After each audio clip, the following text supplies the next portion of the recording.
Здравейте, приятели! Аз съм Радост и днес отново ще бъдем заедно.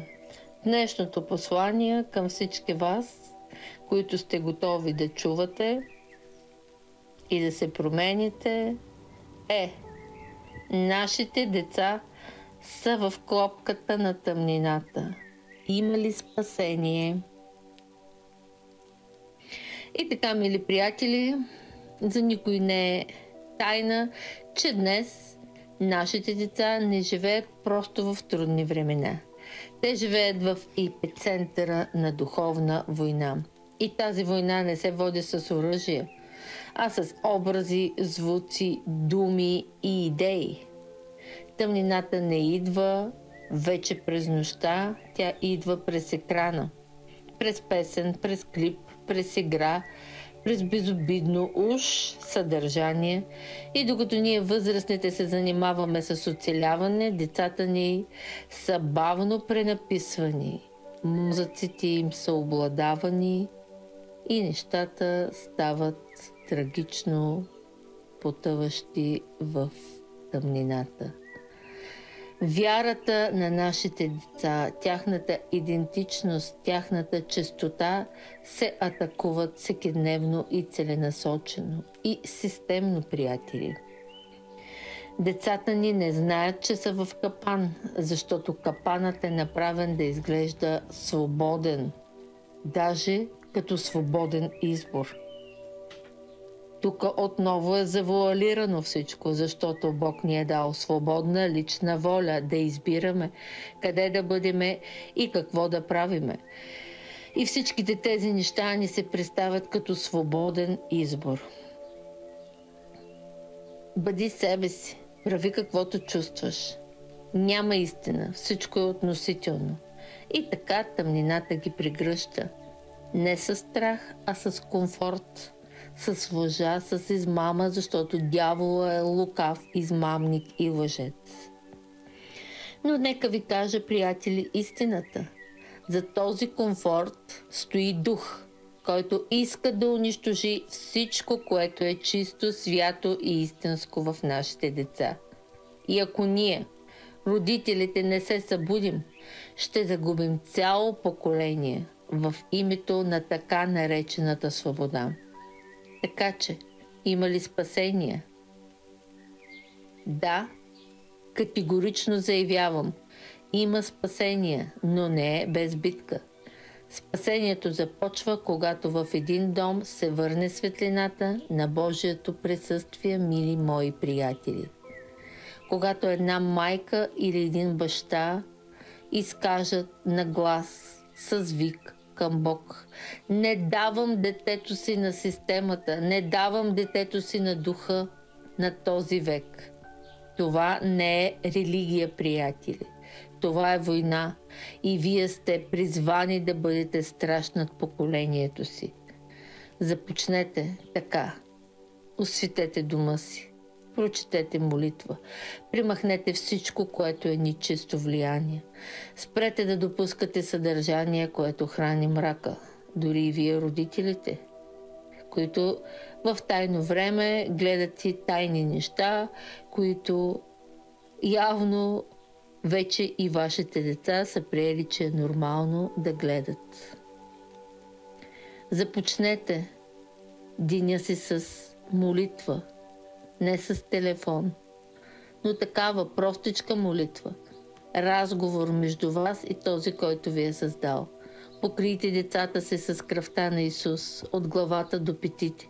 Помолете Бог да ги води, да ги изобличава, да ви показва на вас какво се случва, кое е правилно, кое не е.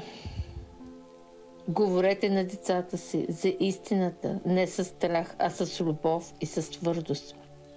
Когато говорите с власт, духовният свят слуша. Когато стоите в истина, ангелите се активират.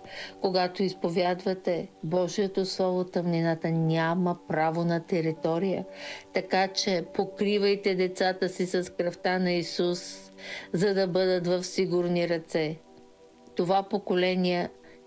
може да бъде спасено, но не чрез страх, а чрез възстановяване на духовна власт в семейството.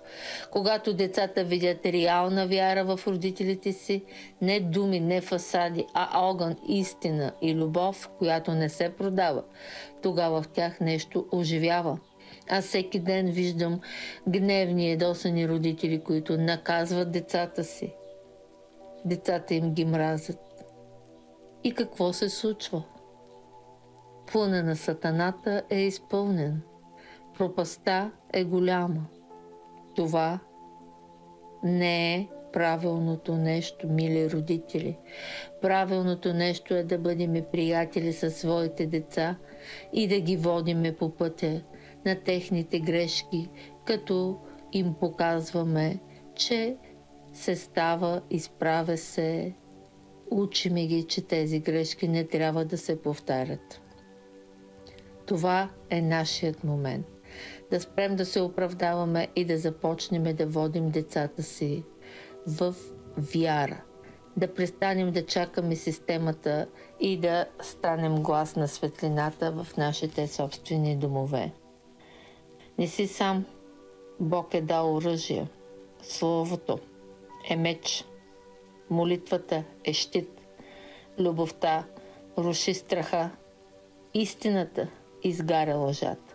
Използвай ги тези оръжия, защото тъмнината няма власт на дом, в който има присъствие на Бог. Нашите деца не са изгубени. Те просто чакат някой да застане. Да им покаже пътя обратно към светлината. Да им каже, че са избрани, че са родени с цел, че имат място, че имат Божий план в живота. И ако ти чуваш това днес, знай, че Бог те призовава не само да се молиш, а да воюваш, да стоиш, да изграждаш атмосфера на светлина. Тъмнината няма последната дума. Бог победи. Сега е наш ред да го докажем в домовете си. И, мили приятели, нека сега се помолиме всички заедно да осъзнаеме и да разбереме, че в нас е силата да спасиме нашите деца от тъмнината. Исусе, днес заставам пред Тебе като страж над поколението, което си ми поверил. Издигам глас и обявявам: никаква тъмнина няма власт над нашите деца. Отричам се от всяко влияние на този свят, от всеки дух на объркване, бунт, страх, поход и измама, който се опитва да плени умовете и сърцата им. В името на Исус прекъсвам всеки духовен договор и всяка нечиста връзка, всяко проклятие, което се е наслоило върху тях чрез думи, медии, училища или окултно съдържание. Декларирам, че моите деца принадлежат на Тебе, Боже. Не на системата, не на тъмнината, не на този свят. Обявявам на тях Псалм 91. Никой няма да ги докосне, защото Ти си тяхното прибежище. Покривам ги с Твоята кръв, Исусе, от главата до петите. Служи ограда от ангели около тях да пазят ума им, очите им, душите им и пътя им. Изговарям светлина върху всяко дете, което е объркано. Изговарям истина върху всяко дете, което е излъгано. Изговарям свобода върху всяко дете, което е вързано. Святи Душе, влез в домовете ни и напълни атмосферата със своето присъствие. Да изгори всичко, което не е от Теб. Да възстанови чистота, мир и сила. Боже, дай на родителите очи да виждат и дух да различават. Дай ни устни, които говорят живот, и ръце, които благославят, не се страхуват. Ние заявяваме, това поколение няма да бъде изгубено, това поколение ще бъде носител на светлина и ние няма да мълчим. Ще стоим, ще воюваме, ще пазим децата си от тъмнината. В името на Исус. Амин. И сега, моля ви да поемете дълбоко въздух. Пуснете всяка тревога, всеки страх, всяко обвинение, затворете очи, отпуснете се и почувствайте как въздухът влиза и с него идва живот. Сега си представете детето си, децата си Вижте го такова, каквото Бог го вижда. Чисто, силно, избрано, без сянка, без страх, без вина. Виж как Божията светлина го обгръща като златен щит. Тази светлина е реална. Тя влиза в ума му, осветява мислите му, влиза в сърцето му, разтапя болка, гняв, объркване, влиза в очите му, да вижда истината, а не илюзията. Дишайте дълбоко при всяко вдишване, приемайте Божия мир.